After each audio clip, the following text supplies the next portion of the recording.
ईशत. तुमच्या बोलण्यावरून आज ईशत नाराजी जाणवते. सर्व काही ठीक आहे ना? ईशत हा शब्द कधी ऐकला नाही. याचा नक्की अर्थ काय? सांगतो.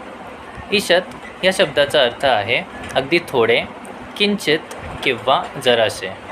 हा शब्द विशेषतः सूक्ष्म बदलांसाठी किंवा भावनांसाठी वापरला जातो, ज्या भौतिकरित्या मोजता येत नाहीत किंवा स्पष्टपणे दिसत नाहीत, तर त्या केवळ जाणवून येतात किंवा अनुभवता येतात.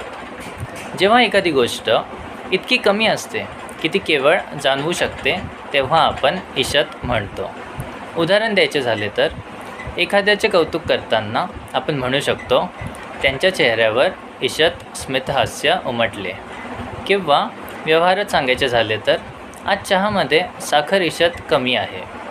साध्या संभाषणात आपण थोडे किंवा जरा म्हणतो, पण जेव्हा आपण ईशत म्हणतो तेव्हा त्या वाक्याला एक वेगळीच सभ्यता आणि वजन प्राप्त होते.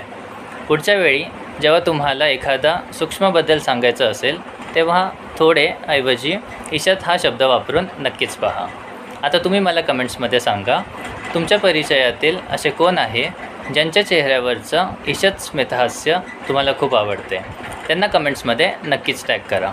व्हिडिओ आवडला असेल तर लाईक करा, शेअर करा आणि अशाच दुर्मिळ मराठी शब्दांसाठी फॉलो करा, सबस्क्राईब करा. धन्यवाद.